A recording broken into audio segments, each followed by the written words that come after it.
State president all department और PHE president Jammu province. मैं centre की जितनी भी क़यादत है उससे अपील करना चाहता हूं कि जम्मू कश्मीर के अंदर 61,000 लोग जो विभिन्न विभागों में काम कर रहे हैं, लेकिन सरकारें आई चलेगी, बहुत वादे हुए, लेकिन इस बार जो भारतीय जनता पार्टी की सरकार जम्मू कश्मीर में आई, उससे पहले उनने हमसे वादा किया था कि अगर हमारी सरकार जम्मू कश्मीर में आती है, जो एक 61,000 दिहाड़ीदार जो हैं, इनके लिए हम रेवोल्यूशन पॉलिसी बनाएंगे। इनके लिए जो वेजेस जो पिछली 45 महीनों की पेंडिंग वेज चल रही है, इनको वेजेस देंगे हम। लेकिन अभी तक वो सारी चीज़ें कागजों में दौड़ रही है। मैं माननीय प्रधानमंत्री जी से और अभी अभी जो अमित शाह जी जो टूर करके जम्मू कश्मीर के चले गए, उनसे, राम माधव जी से, जितनी भी सेंटर की क़यादत है जो जम्मू कश्मीर को लुक आफ्टर कर रही है इस टाइम, मेरी उनसे रिक्वेस्ट है, 61,000 फैमिलियाँ जो इसका दरदर हो चुकी हैं, रोडों पे आ चुकी हैं, उनके लिए एक स्पेशल पैकेज जो सेंटर से जो लगभग 21,000 करोड़ जो पिछली बार ने टेंटेटिव एक बनाया था सिस्टम, 61,000 लोगों को एब्जॉर्ब करना है डिपार्टमेंट में, 21,000 करोड़ रुपया वो बनता था। तो मैं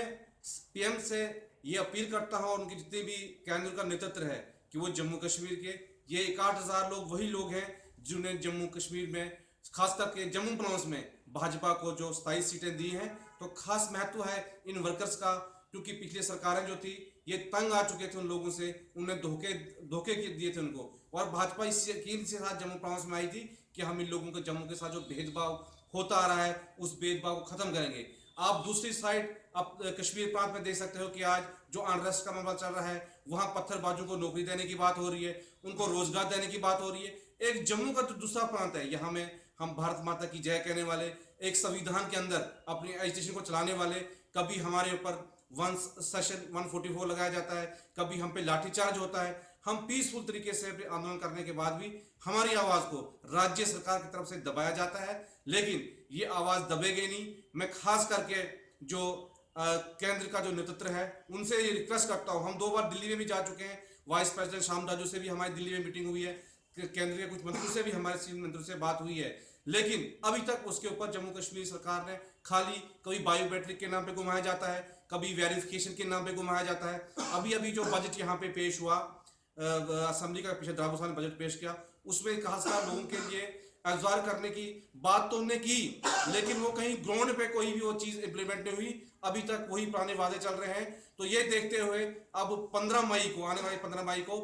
कोई लगभग 10,000 से ऊपर जितना भी वर्कर्स है हमारा जम्मू में इकट्ठा हो जा रहा है, और एक बहुत बड़ी विशाल रैली जो जम्मू कश्मीर की सरकार के खिलाफ हम यहाँ पे निकाल रहे हैं। अगर उसके बाद भी हमारे मसले हल नहीं होते हैं तो उसके बाद पूरी तरह से पानी की सप्लाई, बिजली की सप्लाई, उसको पूरी तरह से एफेक्ट किया जाएगा, और जब तक इन लोगों के, हमारे लोगों के मसले नहीं हल होंगे तब तक हम सड़कों पे रहेंगे। और ये ना हो कि कश्मीर की तर्ज पे जैसे जम्मू के हालात खराब हो, हम पे भी भारतीय सरकार जो कोलिशन गवर्नमेंट यहाँ पे है वो हमें मजबूर करे, हमें भी सड़कों पे निकलना पड़े, तो हमें जो कुछ भी करना पड़ेगा हम अपने हक के लिए रोडों पे उतरेंगे, और परिवार जरूरत पड़ी तो परिवार समेत हम रोडों पे उतरने के लिए तैयार हैं। और जब तक जम्मू कश्मीर की सरकार हमारे हक में फैसला नहीं करते है, अगर हमें अपने परिवारों समेत भी अब दिल्ली को भी कूच करना पड़ेगा, हम उसके लिए भी तैयार हैं। क्योंकि आप देखो कि इस वक्त स्टेट के जो यहाँ पे मिनिस्टर हैं या एमएलए हैं, अपनी सैलरी 60,000 से 1,60,000 कर दी उन्होंने। तो जब हमारी बात मजदूर की बात आती है तो मजदूर को सिवाय आश्वासन कुछ नहीं मिलता है, अपनी दिन ब दिन ये सैलरियां बढ़ाई जा रहे हैं, अपने टीए ने कहां पहुंचा दिए हैं, लेकिन आज इस गरीब जो वर्कर है इसको दबाया जा रहा है। मैं चाहता हूं कि आपके चैनल के जरिए, आपके चैनल ने पहले ही बहुत हमारी यहाँ पे गरीब की आवाज़ को उठाने की कोशिश की, हर वक्त मैं आपके चैनल का भी बहुत शुक्रगुजार हूं, और रिक्वेस्ट करता हूं कि हमारी जो आवाज़ है इसको दिल्ली तक पहुंचाएं, ताकि ये 60,000 जो लोग हैं इनको इंसाफ मिले, ये फिर से अपने बच्चों को स्कूल भेजें और समाज में एक अच्छी जिंदगी बसर कर सकें।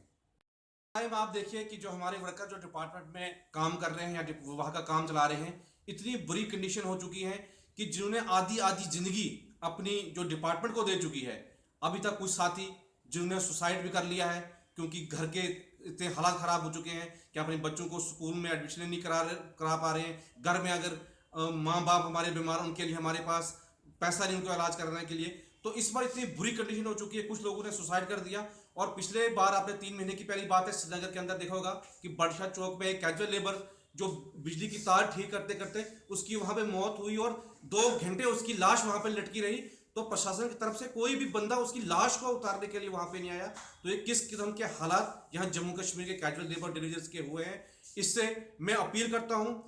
केंद्र सरकार से कि इनके मसलों को फौरी तौर पर इनको हल किया जाए, इस मुद्दे को देखिए, नहीं तो आगे आने वाला जो आंदोलन होगा वो बहुत ही उग्र आंदोलन होगा। हम नहीं चाहते हैं कश्मीर की तर्ज पे जम्मू के हालात भी खराब हो, हम चाहते हैं